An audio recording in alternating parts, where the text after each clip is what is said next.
En Instagram estamos en vivo en este momento porque es momento de la primera columna de la semana. Es momento de Ciencia Vecina, la columna desarrollada por la comunidad científica del Valle de Parabachasca. Esta columna que tiene un columnista rotativo todas las semanas. Hoy es el turno de Florencia Maggi, socióloga, antropóloga y docente en la Universidad Nacional de Córdoba y la Universidad Nacional de Villa María. Ella me corregirá si la presenté bien o no. ¿Cómo está, Flor? ¿Todo Muy bien? bien, todo muy bien y muy bien presentada, así que nada para corregir. Buenísimo, Flor. Bueno, hoy venimos a hablar de migración y educación. ¿Estamos en lo correcto? Exactamente, es un tema, es como un subcampo de la investigación de los estudios migratorios, los estudios de las ciencias de la educación, Ujú. en el que me he especializado los últimos 8 años, así que creo que tengo algo para decir, algo para contar. Bien. Te consulto cuál fue el ángulo disparador para que empiece este trabajo que, bueno, lleva ya 8 años de desarrollo. Bueno, primero quiero agradecerles por el espacio, por la columna, estamos como chochos desde el colectivo de la comunidad y no queríamos como perder la oportunidad para agradecer. Siempre que viene alguien distinto van a escuchar un agradecimiento nuevo. Buenísimo. Acá nosotros estamos muy contentos también, la verdad que ha sido una gran columna, o viene siendo en realidad una gran columna, pues ya lo estoy cerrando.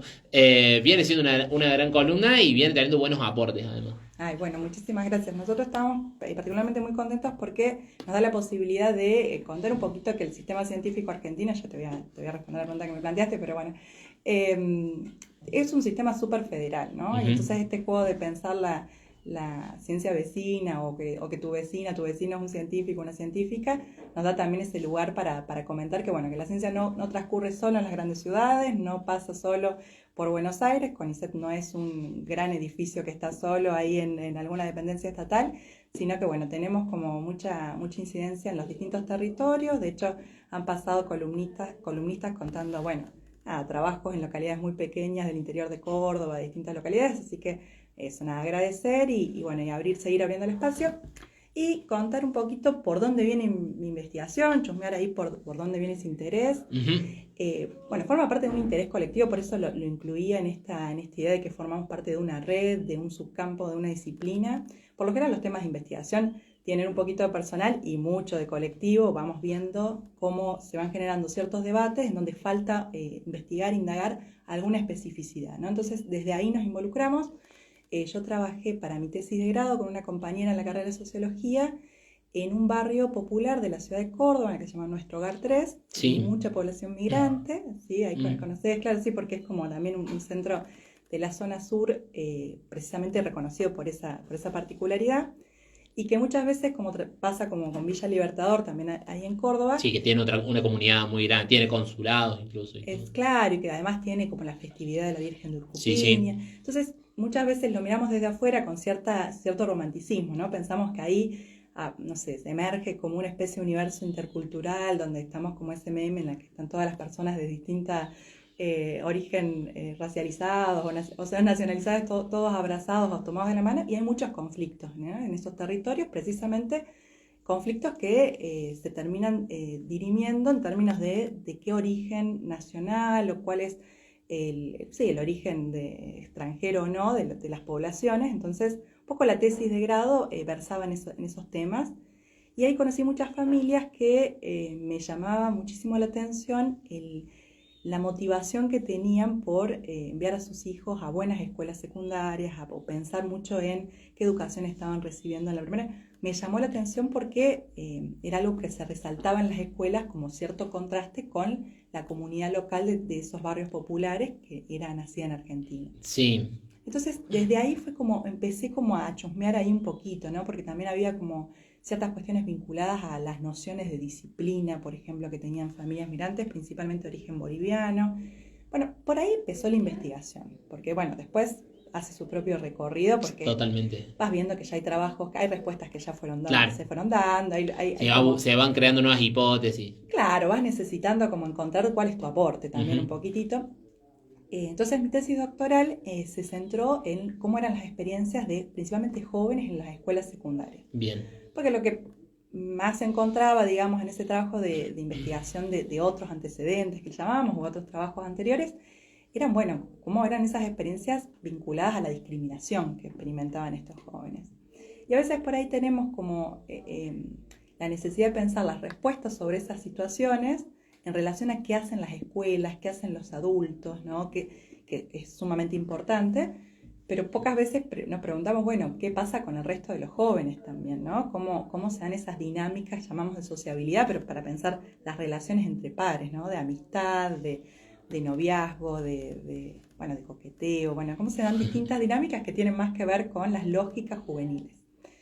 Entonces, un poco la investigación doctoral tuvo que ver con eso, tengo mucho para contar al respecto, pero como estamos en un momento muy particular, sí. donde, claro, el tema... Ha habido anuncios al respecto. Claro, es como, yo siempre cuento cuáles son los resultados de esa investigación doctoral, porque tengo mucho para aportar ahí, pero en el nuevo contexto hemos como hecho un giro en donde la vinculación entre migración y educación tomó otro recorrido en el que tenemos que volver a pensar cuestiones que por ahí en las ciencias sociales estaban relativamente saldadas, o en ciertos universos en donde terminamos charlando solo entre nosotros, teníamos como ya saldado esta cuestión de que es un derecho adquirido, está reglamentado por distintas normativas. En todo caso, estamos pensando cómo mejorar esa situación para que la población migrante, y sobre todo jóvenes, niños, niñas, tengan una escolaridad, digamos, lo menos hostil posible, sí, para pensar y que puedan acceder a su derecho.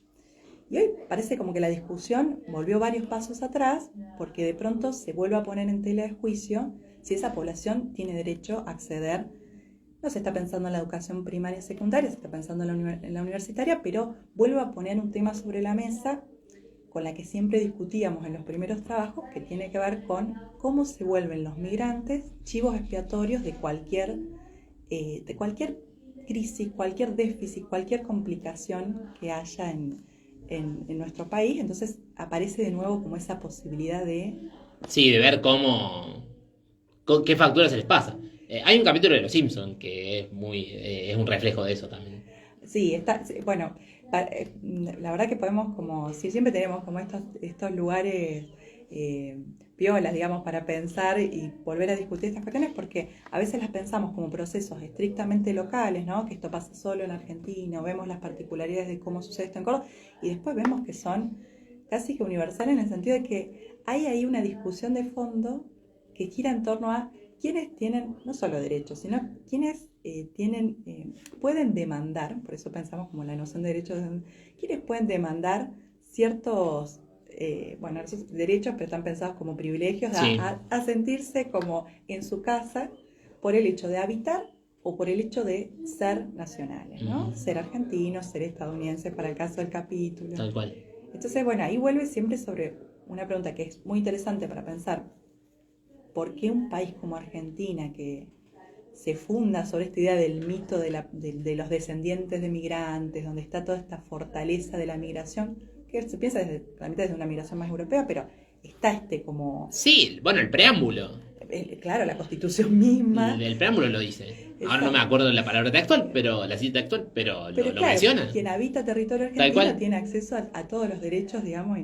Pero esa pregunta, digamos, que uno la da por sentada en ciertos espacios, ¿no? Porque después es fácil salir a la calle, a la verdulería y tener como esta primera acusación de que grandes problemas de la Argentina pasan porque le damos salud, educación a la población extranjera. Así que las fronteras son hiperpermeables, bla, bla, bla. Y eso está bueno volver a traerlo, y sobre todo traerlo a discusión en un programa de radio, porque nos vuelve sobre las propias contradicciones, ¿no? Uh-huh. Muchos de quienes son descendientes, lejanos, pero descendientes, en fin, de migrantes, piensan que han tenido, como han adquirido un título de nacionalidad que pretenden, que digo, es una discusión por eso global, hoy está pensado incluso para el electorado de Trump latino, que incluso, votó por Trump imaginando que ahora hay una necesaria obligación por cerrar las fronteras para los nuevos llegados. O sea, esa es una contradicción que no solamente tiene que ver con nuestra historia, sino con cómo pensamos como ciudadanía, como sociedad, el lugar de los derechos para los otros, ¿no? Uh-huh. Así que se vuelve un tema de coyuntura, pensar la relación entre educación e inmigración, y un poquito la propuesta de la columna de hoy era poner el foco sobre, primero algunos números como para desmitificar esta idea de la invasión migrante, pero después volver sobre esta idea, porque a veces la relativa poca participación de la población migrante en las sociedades hace que, bueno, como son pocos deberían, pero el punto es, bueno, no pasa por ahí solamente, ¿no? Porque si no, se nos vuelve como muy limitante la posibilidad de pensar el acceso a otras formas de ciudadanía. Sí. Y partimos de la base de que migrar es un derecho. De hecho, lo vivimos hoy en día como argentinos. Sí, también al momento de exiliarse o de buscar ese exilio. Exacto, incluso a mí me sorprende mucho encontrar en el relato de personas que tienen a sus propios hijos viviendo en el exterior comentarios sumamente xenófobos, digamos, discriminatorios para con población migrante que vive en el territorio que ellos habitan. Entonces, en esas contradicciones creo que podemos hacer grandes aportes desde las ciencias sociales para mirar ahí, bueno, justamente cómo estas tensiones no tienen que ver con una posición ni objetiva, sino que se va construyendo en la subjetividad de que finalmente hay algo que parece atar el derecho a cierta noción de pertenencia que no tiene que ver con dónde se habita, sino de dónde se es, ¿no? Tal Entonces, cual. y cuando la historia de la humanidad es la historia del movimiento. Entonces, por eso esa tensión, esa contradicción es un poco la que nos invita a seguir pensando, bueno, por qué seguir buscando respuestas a esta problemática. Bien. Bueno, manda saludos por el Instagram. Saluda a Cami Liberal, que ya estuvo también acá Claro. en la columna. Hola, Flor, hermoso escucharte. También nos saluda a nosotros. Muchas gracias por estar del otro lado, Cami. Pasamos a los números. Bien. Tengo ganas de conocer los indicadores. Perfecto. Bueno, un poquito como para poner ahí en contexto, si nosotros nos fijamos en el último censo nacional, la población extranjera en Argentina es del 4,2%. Bien. O sea que es un porcentaje relativamente bajo. Este porcentaje es el porcentaje que se viene sosteniendo de los últimos censos. De hecho, ha bajado en relación al censo de 2010, que es el último censo que tenemos. O sea, el anteúltimo, perdón. El último fue del 2022, correspondía al 2020, pero por cuestiones de la pandemia no se pudo hacer. Y el anterior, como se suele hacer cada 10 años, desde 2010, Sí. donde el porcentaje era del 4,5%. Bien. Esa mínima variación, digamos, no, bueno, todavía falta por desmenuzar esos números para poder explicar por qué acontece, pero quiero como poner el acento en esta idea bueno, de que ahí donde vemos como una invasión, pasada incluso en los 90 también, cuando empieza como este relato de la población extranjera es la que está ocupándolo. Bueno, lo que se suele decir es población migrante, sobre todo regional, hubo siempre más o menos en esta proporción, ¿no? Entre el 3 y el 4 ahora 2%. Sí.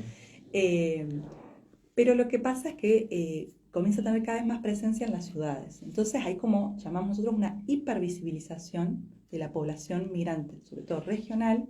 Y esto lo resaltamos porque sigue operando como en esta especie de mito fundacional, en esa cosa como racista, digamos, de la población argentina en su conjunto, en la que solo se visualiza como una población problemática, la población migrante, cuando tiene un origen regional. Sí, ¿no? iba a preguntarte sobre eso, por si era necesario, pero bueno, veo que no. Lo traes a colación porque sí, tiene que ver justamente me parece que la cuestión de caerle al migrante tiene que ver en base a su procedencia. Exacto, por ahí cuando nosotros pensamos por qué se da esta contradicción en una sociedad que se piensa como descendiente de migrante y sin embargo muestra que en la actualidad es tan xenófoba. De hecho, hace poquito saqué un artículo en La Voz del Interior a raíz de estos cánticos que salieron por el jugador de fútbol Enzo Fernández, ¿no? Que cantaban contra la selección, sí. que hacían como cierta mención sobre el origen nacional de jugadores del seleccionado francés. Digo, ¿por qué digo una población, digo, una sociedad como cualquier sociedad americana, pero la particularidad de Argentina es que además se piensa, ¿no?, en este mito fundacional así como tales, no sé, la sociedad peruana es descendiente de los incas y la mexicana de los aztecas, la argentina es descendiente de los barcos y ese es como el mito.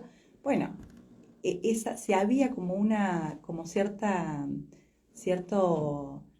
cierto crédito en ese mito fundacional, estaba en lo que llamamos nosotros el crisol de razas blancas. Pero en la población migrante regional, oriunda de de la región andina, tanto de Bolivia, de Perú, como incluso de otros países limítrofes, siempre representó el 3%, incluso desde el primer censo, ¿no? De 1869 ya representaba el 3% de la población argentina. Eso da la pauta de que siempre estuvo, pero no es la migración deseada. Y eso permea en la forma de pensar el ser nacional argentino. Permea en el sentido de que nos seguimos pensando en estos términos como... nos seguimos pensando, digo, como colectivo, como comunidad, como ser nacional propiamente argentino, descendientes solo de esos migrantes, ni de la población indígena local, ni afrodescendiente local, pero tampoco de la población migrante regional. Y eso como permea, se sigue como sosteniendo como en el desconocimiento de que siempre fue parte de un colectivo que formó parte de la sociedad argentina y que además, sociedad argentina digo como sociedad que habita el territorio argentino. Sí, totalmente. No como nacida en Argentina, sino además que en esa contradicción también entra cómo actualmente se vive pensando como en el chivo expiatorio. Pero, bueno, volviendo sobre por eso yo te contaba, ya que me voy un poquito por las tangentes. Está bien, ¿no? pero son datos importantes. El último, bueno, vemos ahí cómo lo vamos gestionando, sí, cómo lo vamos orientando. Sí. Pero bueno, si después nos centramos específicamente en el sistema educativo, sí. Esos porcentajes, por ejemplo, decíamos, ¿no? 4,2 son los habitantes extranjeros según el último censo. En todo el territorio argentino. Después, cuando, por ejemplo, buscamos datos específicos del sistema educativo, bueno, es un sistema federal, por ejemplo, en la provincia de Córdoba, si intentamos indagar cuál es el porcentaje en las escuelas secundarias, ese porcentaje ya baja al 1%. Bien. Y ese porcentaje en Córdoba, más importante el sistema de educación secundaria. Uh-huh. Entonces ahí ya se empiezan a ver estos saltos, es mucho más importante la proporción en la provincia de Buenos Aires, por ejemplo. Sí. Ahora, cuando vamos al sistema de educación superior, que parece que es relativamente más alto por esta baja que tiene, por ejemplo, en el sistema secundario, encontramos que el porcentaje es del 4%. El 4%. O sea Bien. que si uno lo mira en relación al censo, hay una correspondencia plena, ¿no? Sí. La discusión que venimos siguiendo quienes hacemos educación y migración es, bueno, para nosotros la problemática es que muy pocos de los migrantes, sobre todo regionales, que se han escolarizado son los que logran ingresar a la universidad. Uh-huh. Y ahí es donde empieza la discusión de qué tan diverso, qué tan heterogéneo es ese conjunto de población extranjera que accede al sistema universitario argentino y que hoy es foco de esta mirada más crítica, ¿no? Este 4,5, ¿cómo está compuesto? La primera respuesta que se dan desde los sectores más críticos del no arancelamiento a esta población es que quienes vienen a estudiar a Argentina no son residentes. De hecho, el anuncio del propio Adorni se hizo en estos términos, ¿no? Adorni, el vocero presidencial, que sí. hace la semana pasada anunció que, lo pongo en contexto porque veníamos para el que no esté al tanto. No, y además porque lo charlábamos por fuera del aire. El vocero presidencial lo que anunció es que mediante un decreto de necesidad de urgencia, nuevo, ¿no? Esta modalidad de gobernar a partir de instrumentos que no fueron pensados para estos usos, sí. propone una modificación que no describe en su detalle, pero que implicaría la modificación de 2 leyes nacionales que han sido sancionadas por Congreso. Por un lado, la Ley Migratoria de Políticas Migratorias Nacional y por otro lado, la Ley de Educación Superior, que habilitaría a las universidades a arancelar a el ingreso, el estudio de carreras de grado, porque las de posgrado ya están aranceladas, de estudiantes de origen extranjero que no sean residentes.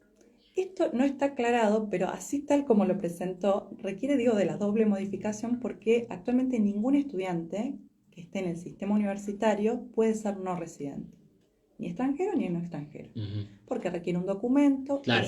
Hay todo como una... Por eso no se sabe si se parte del desconocimiento del sistema o si en realidad, hay una voluntad por modificar 2 leyes, lo cual también supone, ¿no? una gran complejidad para cómo funciona nuestro sistema legislativo, ¿no? En fin, es como muy violento, digamos, el mecanismo. Pero, más allá de estos tecnicismos, ¿no? Porque podría operar en el sistema, yo creo que toca una fibra muy sensible y tiene que ver con que si hay algún problema en el sistema educativo de educación superior que ha sido puesto en la mira durante todo el año, no solo a través de las marchas, sino a través de los continuos, ¿no? ataques que tuvo el sistema científico y el sistema universitario, es en realidad la última responsabilidad está en la población extranjera que viene y consume, porque así se piensa, ¿no? Como un derecho el acceso a la universidad, sino que consume un servicio bueno, que es muy costoso y que no está pagando por ese servicio. Y ahí tenemos, de nuevo, ¿no? Otras grandes preguntas, porque vivir en Argentina, siendo otro país, y solo, digamos, partiendo de la base que cierta población que migra solo para estudiar, que es la que se está poniendo la mira con esta idea de los no residentes, Sí. que volvemos, ¿no? No existen como estudiantes porque si no, no se podrían inscribir, por eso tampoco podemos dimensionar qué porcentaje es. De ese 4,1%, ¿qué porcentaje es el que solo viene por motivos de estudio? Bien. No se puede, salvo, hemos hecho trabajo con una colega, Cecilia Jiménez, de la Universidad Nacional de Córdoba, que se tuvo que realizar a partir de entrevistas puntuales e ir como haciendo como un trabajo mucho más artesanal porque las estadísticas solo no lo relevan. Y de nuevo, también ahí hay una enorme heterogeneidad porque se piensa a primera instancia que, bueno, que es población que forma parte de la élite de ciertos países latinoamericanos, por lo general Colombia, Ecuador, Brasil, y que acceden al sistema argentino, Chile también, porque es más económico. Vivir en Argentina que pagar universidades y esa no es la realidad. Lo que encontramos en las entrevistas es que tiene mayor prestigio, que hay una gran inversión, que muchas veces se apoya en créditos que se sacan en territorio. O sea que si uno incluso mirara esto en términos económicos, no pensando en el acceso a un derecho, es población que está trayendo divisas para poder pagar sus alquileres, vivir en Argentina, y cuando paga sus alquileres, vive en Argentina, consume, se alimenta, va a un bar, estudia, no sé, se compra una computadora, etcétera, etcétera, está pagando también los impuestos que financian. Que financia el sistema universitario. Es más, incluso parándome en la perspectiva de este gobierno, me animo a decir que si lo planteamos desde la meritocracia, hasta probablemente el desempeño de esos estudiantes sea superior al de varios que son nacidos y residentes en Argentina. De hecho, lo que sucede es que tienen que hacer, está muy bien en lo que planteas porque, de hecho, yo hasta he tenido tesistas que vienen como en esta línea, que hacen un enorme esfuerzo a las familias para que estos jóvenes no estén trabajando y puedan abocarse un 100%, que es una realidad excepcional. Yo soy docente de la universidad, la realidad a la que nos enfrentamos hoy en día, quienes damos clases, es que la mayoría de nuestros estudiantes están trabajando. Y sí, porque tienen pasada una determinada edad, el estudiante universitario tiene que salir a laburar. O sea, es muy difícil que un estudiante universitario se reciba sin haber trabajado. Es casi imposible. Y lo que pasa es que, claro, cada vez es más costosa la vida en Córdoba o para viajar. O sea, hay como una serie de gastos que... Entonces, lo que encontramos en esto que les decía, ¿no? Que es una gran heterogeneidad la que compone ese 4,1%, que incluso cuando vamos a las estadísticas y dividimos entre estatal y privado, la mayoría están en el sistema privado. O sea, no la mayoría, perdón. Es más alto el porcentaje que está en el sistema privado que en el sistema público. Digo, la mayoría está en el sistema público, pero el sistema público es mucho más amplio, más grande, representa el 80% del sistema universitario en Argentina. Entonces, digo, en esa gran heterogeneidad, además de encontrarnos con estos estudiantes que hacen un enorme esfuerzo sus familias para sostener y que, bueno, acceden a créditos o incluso pueden pertenecer a sectores medios que no han tenido, que prefieren, digamos, que sus hijos estudien en Argentina con el prestigio que tienen lo cual en ranking regionales o cuando hacemos como investigaciones sobre la internacionalización de la educación, que además es toda una tendencia para pensar educación superior, pero nos derivaría en otro tema, Argentina lidera, que es difícil que lidere regionalmente este tipo de ranking porque tenemos a Brasil tan cerca, la cuestión idiomática hace que Argentina sea más atractiva, ¿no? Entonces, con esto que ha costado tanto sostener y que forma parte, no sé, de ranking de la UNESCO, o sea, que están pensando, no sé, compiten los que se llaman programas Erasmus, bueno, que tiene que ver con toda otra corriente más de la internacionalización, pero que se está todo el tiempo pensando en la importancia de que el sistema científico y universitario sea construya cada vez comunidades más internacionalistas, que no sé, que no sean tan nacionalistas en el sentido de que no se vayan como ensimismando. Acá no solamente vamos en contra de esa corriente, sino que queremos derrumbar algo que costó mucho construir con un sistema científico universitario, ya sabemos que va muy a pulmón, ¿no? Que no es que tenemos los grandes presupuestos para... Sí, totalmente.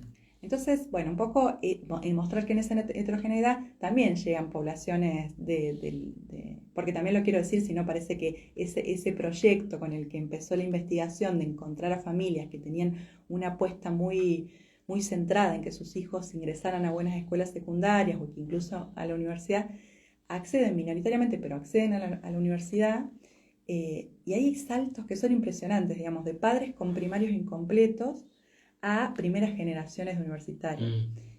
Entonces, digo, en ese 4,1% encontramos esta heterogeneidad, parece que se pierde ese porcentaje, parece que no están mirando ahí cuando piden que el arancelamiento sea para los no residentes, pero a menos que estén pensando en una doble transformación de las leyes. De las leyes, claro, que estén pensando en una transformación más integral, lo que están poniendo en la mira es, bueno, esto de culpabilizar a una población y un poco parece la primera impresión que se puede hacer en este momento, es que parece que hay un desconocimiento. Sí, como todas las veces que este gobierno ha aplicado por primera vez ciertas herramientas, ha quedado expuesto el desconocimiento.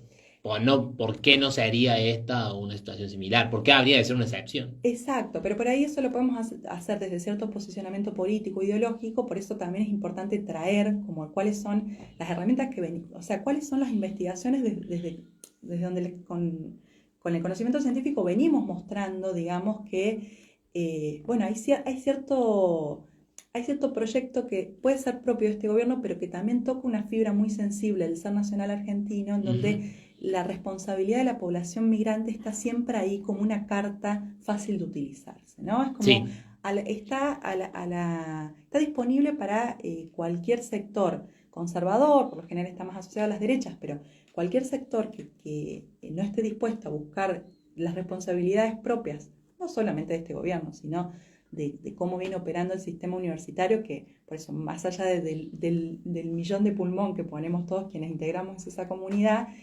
también tiene otras dificultades, por ejemplo, para sostener, ¿no? Siempre hablamos de Argentina como el país que mayor porcentaje tiene de población de los sectores socioeconómicamente más bajos que acceden al sistema universitario como una bandera, ¿no? Para defender, pero también tiene muchísimas dificultades para el egreso, precisamente porque nuestros estudiantes están trabajando y tienen que sostener sus carreras universitarias en plazos mucho más extendidos. Y porque también tenemos un sistema universitario muy exigente si uno lo compara con otros sistemas regionales y extrarregionales, ¿no? Muchas veces se compara una licenciatura argentina con una maestría incluso europea por el nivel de exigencia de años que... Bien, pero volviendo sobre el eje de migración y educación, un poco era la voluntad de traer el tema y ponerlo en discusión sobre la base de la coyuntura, es un poco mostrar esa... dónde se está poniendo el acento y conocer que no hay solamente malas intenciones, por así simplificarlo, por parte del gobierno, sino porque se sabe que esto toca una sensibilidad en la sociedad argentina, toca como un punto muy sensible, del ser nacional argentino, en donde, como decíamos, la responsabilidad y el chivo expiatorio sigue operando con un fuerte peso de la población migrante. Así que también es como para atender, digamos, cuáles son las responsabilidades que nos compete al conjunto de la sociedad, no solamente, que dan lugar a que estos discursos también afloren y tengan, impacto, tengan relevancia, vayan tomando notoriedad. Claro, porque uno podría decir, ¿por qué afectar? Por ejemplo, ¿no? Una pregunta lógica sería, ¿por qué pensamos creemos que atendiendo a un arancelamiento del 4,1% de la población universitaria, ¿no? Que además, después si empezamos a hacer como el detalle, ya no sería ese 4,1% porque hay mucha de esa población que sí es residente en el sentido de que ya puede mostrar más de 3 años de residencia porque han hecho sus estudios primarios, secundarios, etc., ¿no? Pero, sin embargo, es como que basta el pronunciamiento, basta como que opere esa atención discursiva para transformar y para responder. Y después, si esto queda en la nada, porque implicaría ya serios acuerdos en la transformación de dos normativas, bueno, no hubo acuerdo para garantizar el financiamiento universitario, cuando en realidad, basándonos en los datos, no tendría realmente incidencia. Sí, no tendría incidencia. Así que bueno, un poco ahí como para poner en esa tensión era Bueno, espectacular, espectacular el desarrollo. Siempre acá la premisa, que bueno, lo conversamos un poco con Pau, que está justamente hoy está, aquí en la instalación, está con Bruno, los saludos desde aquí del estudio. Es llegar antes de cerrar la columna, consultar cuál es el aporte que realice esta investigación a la sociedad. Me parece que en base a lo que se viene dando está más que expuesto cuál es el aporte de esta columna que estamos llevando adelante hoy. Ya para ir cerrando, Flor, te pregunto, en realidad no te pregunto, te cedo ahí el espacio porque ha sido bastante clara, al menos los datos que a mí me interesaban, ya los has expuesto, eran los indicadores, esto del 4,2, cómo se trabaja sobre esos indicadores, hacia dónde, cuál es el punto flojo de este anuncio que hizo el vocero presidencial Adorni, cuál fue el disparador de la investigación, pude ir preguntándotelo. No sé si hay algún dato importante que consideres o que tengas ahí en el tintero que consideres pertinente mencionarlo para ya ir concluyendo la estación. Bueno, sí, sí, me encanta, o sea, me encanta que des esta posibilidad porque me quedaron así como muchas puntas sueltitas, pero voy a centrar en una en particular porque tiene que ver con una de las investigaciones más actuales que desarrollamos con esta investigadora Cecilia Jiménez que comentaba de la Universidad Nacional de Córdoba, justamente porque trabajamos como un tema relativamente novedoso la participación de esta población migrante. Nosotros no usamos la palabra extranjero porque justamente construye esa frontera, Tal cual. pero bueno, como las estadísticas y ha sido como el nombre que se ha elegido para puntualizar, bueno, la réplica acá, pero es Ujú. la participación de la población migrante en el sistema superior, digo, es relativamente poco estudiada, principalmente porque estaba más asociada a una población de sectores medios o de sectores como mejor posicionados y no tenía tanto que ver con la migración más masiva en Argentina. Por eso no se Ujú. trabajaba tanto. El trabajo para mí fue sumamente potente porque mostró bueno, esa heterogeneidad en la que resalté en varios momentos de la columna, Sí. pero uno de los aspectos que más me interesaba traer a colación y tiene que ver con el hecho de que yo haya trabajado durante tantos años con jóvenes que forman parte de familias bolivianas en escuelas secundarias y haber reconocido, ¿no?, estas experiencias de mucha discriminación, pero también de cómo se construyen redes de amistad y cómo se va saldando, cómo se va construyendo o pensando esa escolaridad desde lugares más amenos, ¿no? Como para poder sostenerla, porque también es muy difícil, si no, atravesarla en esa situación. Sí. Encontrarme con las experiencias de muchos de estos jóvenes en el sistema universitario. Y también encontrar, no quiero hacer acá una oda a la meritocracia, porque finalmente si no terminamos como embanderándonos de ese enorme esfuerzo que hacen estas poblaciones y parecen como recorridos estrictamente individuales, o sea que no quiero que quede ese acento, pero sí encontrar como muchas experiencias en donde, por ejemplo, políticas que quizás no han tenido como no han tenido la relevancia en los estudios que por ahí merecían, como por ejemplo Nexos, que era un programa de nación que buscaba difundir en las escuelas secundarias las ofertas universitarias que había localmente. Ujú. Yo ese proyecto, por ejemplo, ese programa que reconozco que incluso desconocía como parte de la comunidad que está investigando estos temas, fue nombrado por muchísimos jóvenes que fue a partir de la llegada de universitarios a las escuelas que conocieron, por ejemplo, las universidades como ese espacio en donde ellos también podían acceder, que tenían ciertas posibilidades, que incluso como población migrante muchas veces se desconoce que tienen también la posibilidad de acceder, si no es hasta que llega un primo, un vecino, o sea que se conoce a través de las redes. Entonces este tipo de programas que fue muy nombrado, incluso políticas como el boleto educativo, Bien. ¿no?, que incluso yo me encontré con relatos de jóvenes que pasaban todo el día en la universidad porque el boleto educativo solo cubría 2 viajes, uno de ida y uno de Uno de vuelta. vuelta en el día, entonces preferían quedarse en Ciudad Universitaria a pesar de que la cursada fuera como muy Muy repartida. espaciosa para no pagar el boleto. Exacto, para no pagar el boleto, porque bueno, había una dificultad económica y además quedarse estudiando en la biblioteca, acceder a una beca, participar por ejemplo, cursos o del espacio de deporte, o sea, un uso de los recursos que tiene el sistema universitario que muchas veces no es igualmente, digamos, aprovechado por el conjunto de la comunidad universitaria y que en estos casos me parecían en esos relatos como, bueno, encontrar un mundo en el que, bueno, porque en su casa no había un lugar para estudiar, porque no se disponía de un cuarto del silencio, Sí. porque además se trabaja los fines de semana o se cumple con tareas de cuidado. Bueno, había como un sinfín de trayectorias que me parece muy importante traerlas a colación porque también rompen con, y además, perdón, rompen con ciertos imaginarios que tenemos de la población extranjera como estrictamente extractivista, cuando hay un enorme esfuerzo puesto ahí, y además también apoya a esos que quieren escuchar solo relatos meritocráticos. Totalmente. Porque hay ahí también mucho esfuerzo. Entonces te agradezco este espacio porque parece como el comentario anecdótico de un conjunto de experiencias, cuando en realidad son las que le ponen encarnadura, y es lo que nos gusta hacer desde los trabajos más cualitativos, más antropológicos, dar, eso, como mostrar que son personas que están trazando sus recorridos a pesar de, o a través de, o a partir de las posibilidades que dan los sistemas, las estructuras, las políticas. Así que, Bueno, excelente, Flor, gran columna, como viene dándose desde hace ya algunas semanas, desde hace ya algunos lunes que ha empezado Ciencia Vecina. Te agradecemos la visita aquí a Radio Tortuga, y bueno, cuando den la vuelta y te toque volver, te esperamos para que volvamos a compartir tus conocimientos. Muchas encantada gracias. de estar de volver a participar. Muchas gracias a ustedes.